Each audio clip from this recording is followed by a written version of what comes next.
প্রেমের অপরাধে এক যুবককে এলোপাথারি কুপিয়ে গুরুতর আহত করেছেন প্রেমিকার ভাই। এই ঘটনার পর ক্ষিপ্ত হয়ে ওই যুবকের স্বজনরাও আগুন দিয়েছে সেই প্রেমিকার বাড়িতে। শুধু তাই নয়, প্রেমিকার চাচা ও ফুপুর বাড়িতেও আগুন দিয়েছেন তারা।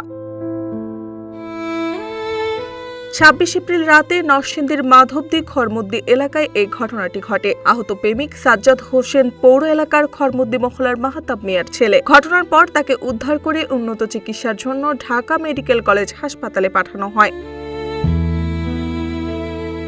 আহত প্রেমিকের স্বজন ও পুলিশ জানায়, দীর্ঘদিন ধরে খরমুদ্দি এলাকার যুবক সাজ্জাদের সঙ্গে একই এলাকার আমির হোসেনের মেয়ে ফারজানা আক্তারের প্রেমের সম্পর্ক ছিল। সম্প্রতি ফারজানা সাজ্জাদের সঙ্গে পালিয়ে গেলে তার পরিবার সম্পর্ক মেনে নেননি এবং মেয়েকে বাড়িতে ফিরিয়ে আনে। ২৬ তারিখ সকালে মেয়েটি আবার প্রেমিকের কাছে চলে গেলে প্রেমিকার ভাই, চাচা সহ কয়েকজন মিলে সাজ্জাদকে এলাকায় একটি মসজিদের পাশে এলোপাথারি কুপিয়ে গুরুতর জখম করে।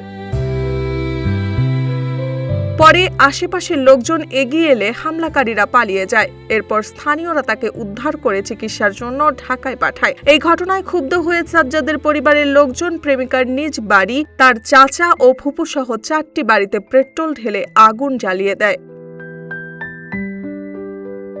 সম্ভবত ৫:৩৫ থেকে যখন বৃষ্টি হচ্ছিল, দোকানের ভিতরে আরো কয়েকজন ড্রাইভার বসেছিলেন।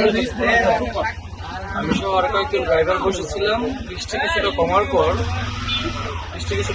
বাড়ির একটা ছেলে দাঁড়ানো ছিল, তার নাম সাজ্জাদ। তখন সে দৌড়ে আমার দোকানের ভিতরে ঢোকার পর কিছু লোক এসে ৪ থেকে ৫ জন এলোপাথারি ভাবে তাকে আঘাত করে জখম করে। আমরা বাধা দেওয়ার চেষ্টা করার ক্ষেত্রে আমাদেরকে তারা হুমকি দেয় এবং মারধর করে। আমরা ভয়ে ঘর থেকে বেরিয়ে যাই। তখন তারা তাকে কুপিয়ে জখম করে তারা চলে যায়। পরিচিত কোনো লোক না, একদম খোলা ছিল, একদম স্বাভাবিক ছিল।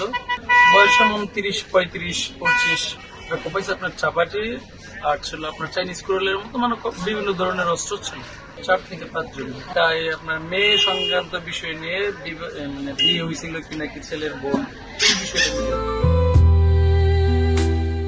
এ সময় পরিবারের অন্যান্য সদস্যরা ছোটাছুটি করে আত্মরক্ষা করে। ফায়ার সার্ভিস ঘটনাস্থলে যাওয়ার প্রস্তুতি নিলেও স্থানীয় লোকজন বাধা সৃষ্টি করে। প্রশাসনের সহায়তায় তারা আগুন নেভাতে সক্ষম হয়। তবে এখন পর্যন্ত নিশ্চিত হওয়া যায়নি ক্ষয়ক্ষতির পরিমাণ।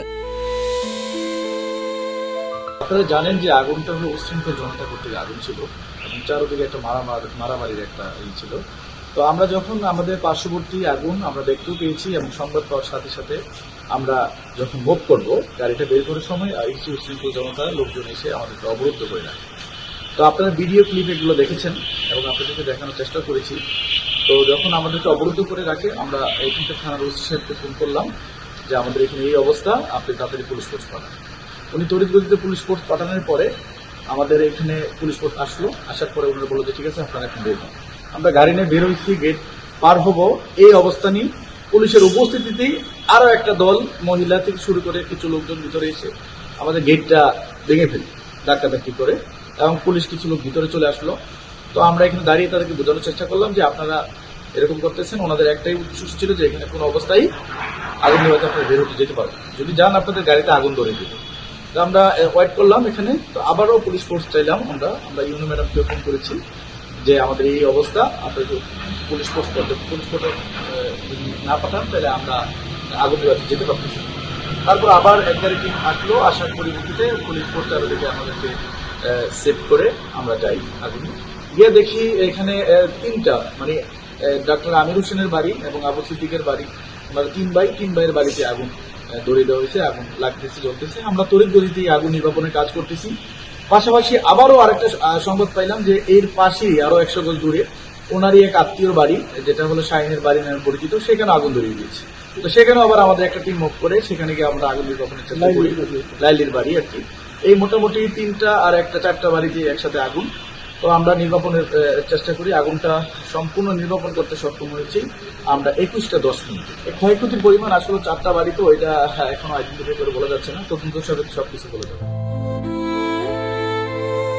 মাধবদী থানার ভারপ্রাপ্ত কর্মকর্তা ওসি কামাল হোসেন জানান, পুলিশ বিষয়টি তদন্ত করে দেখছে এবং জড়িতদের গ্রেফতারের কাজ চলছে। লিখিত অভিযোগ পেলে আইনানুগ ব্যবস্থা নেওয়া হবে।